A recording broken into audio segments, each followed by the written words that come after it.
Good afternoon, guys. How are you today? It's Miss Kim from the Martinsburg Boys and Girls Club. And today I'm going to read you some more of Diary of an Awesome Friendly Kid. Last time when we left off, Riley and Greg had been study partners for a big test, and it didn't turn out so well. So let's see how they do on the actual test. The time that I made the biggest mistake of my life is the next chapter.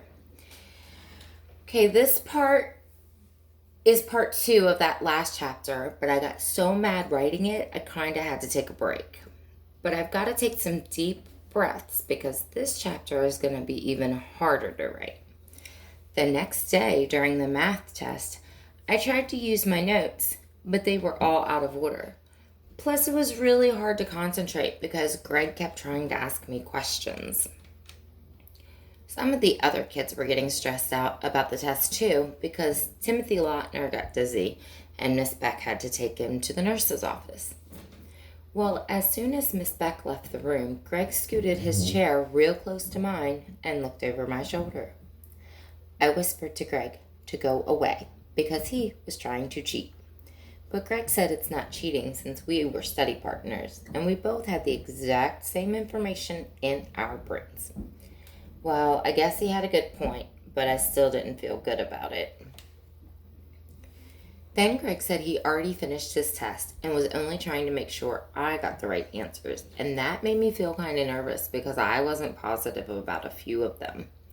So I let Greg check over my test, and believe me, if I could do everything over again, I wouldn't have let him.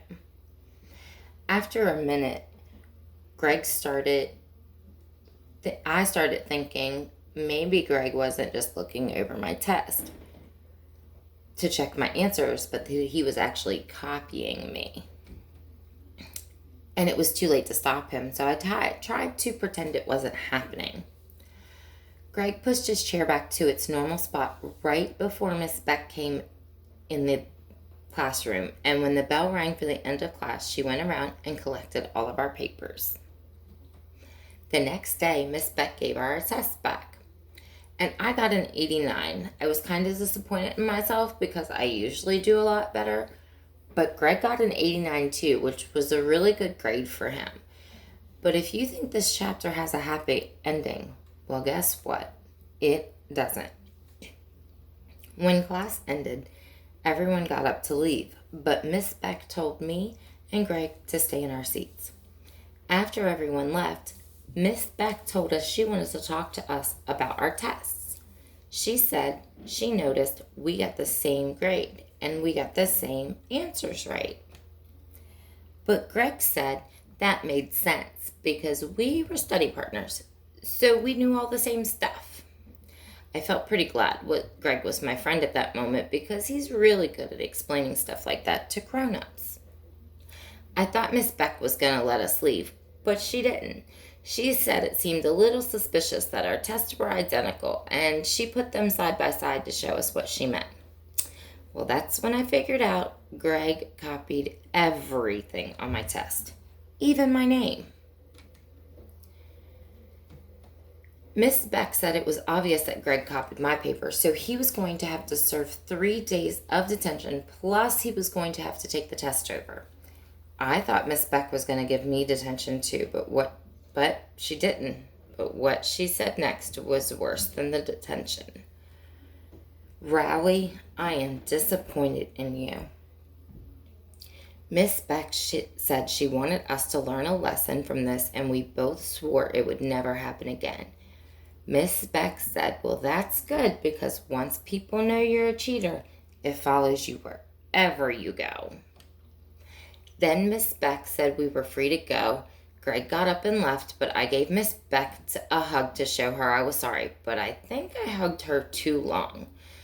On the way home from school, all I kept thinking about was what Miss Beck said about being a cheater. Well, I learned my lesson, but I'm not so sure about Greg. The next day, Miss Beck made Greg sit in the back of the class and retake the test. But Greg was asking me questions pretty much the whole time, and I had to pretend I couldn't hear him. And if you're like, Riley, why are you still friends with Greg? Well, my answer is that Greg's still a good friend. He's just a bad study partner. Plus, he's the only person I know who can lay an egg.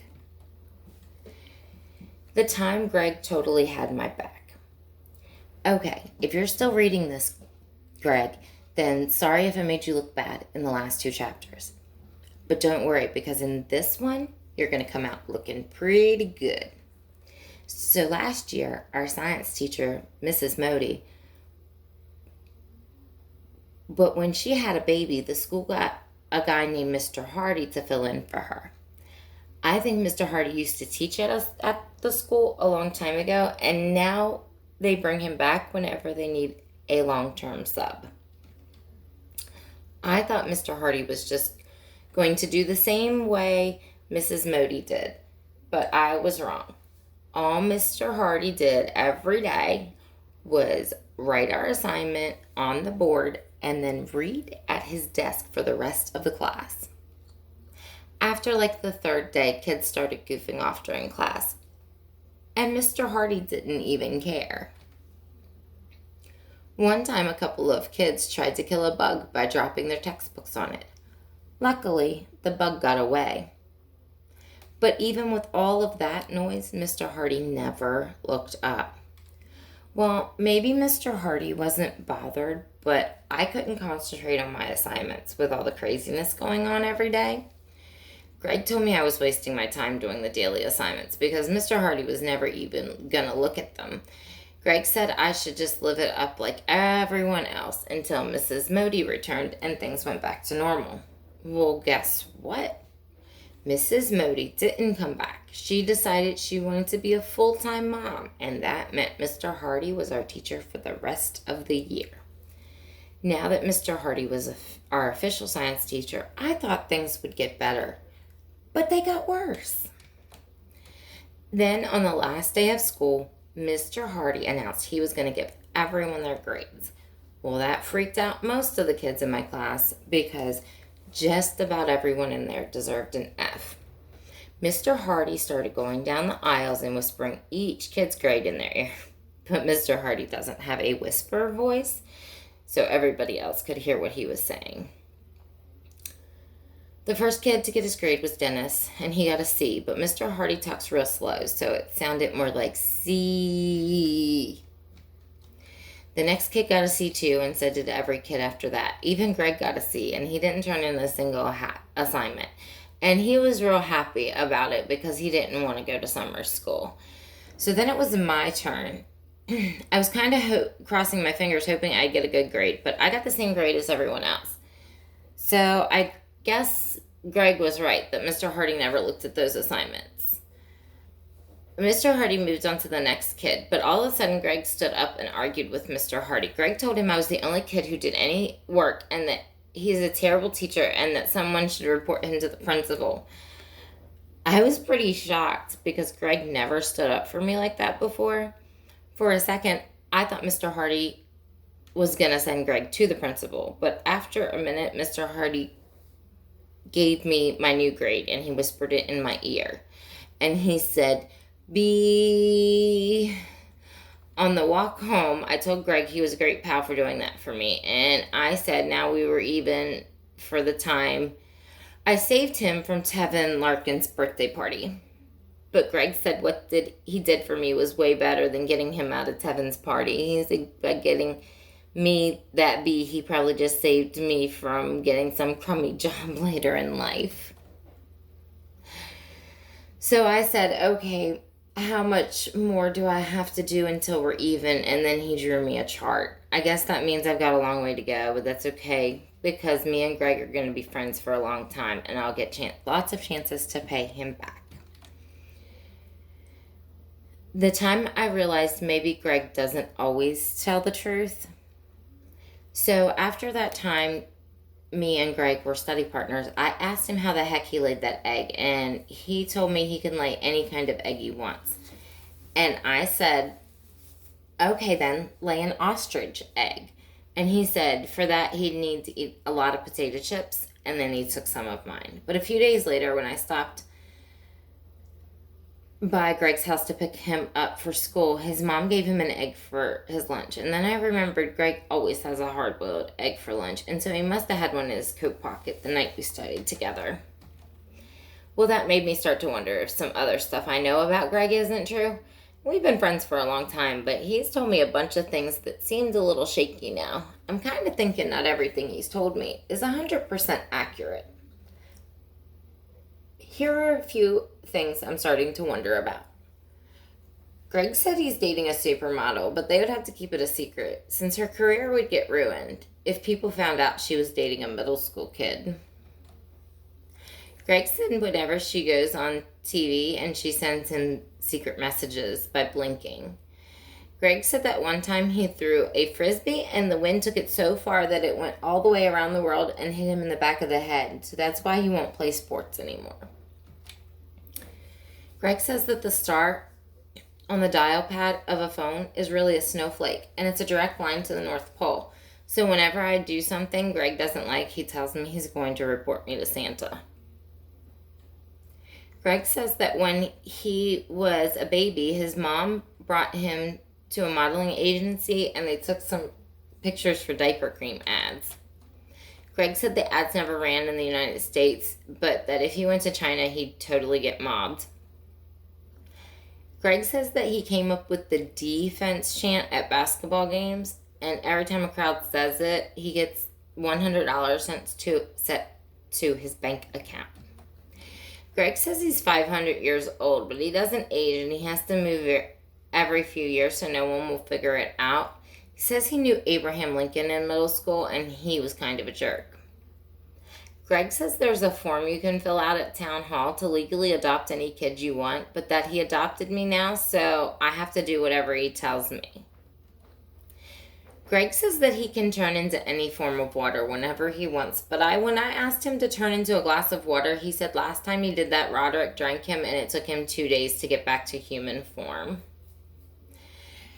Greg says he only uses 5% of his brain. If he wanted to, he could levitate a building with his mind. I said maybe I could levitate a building too, but he said probably not because I'm already using 100% of my brain.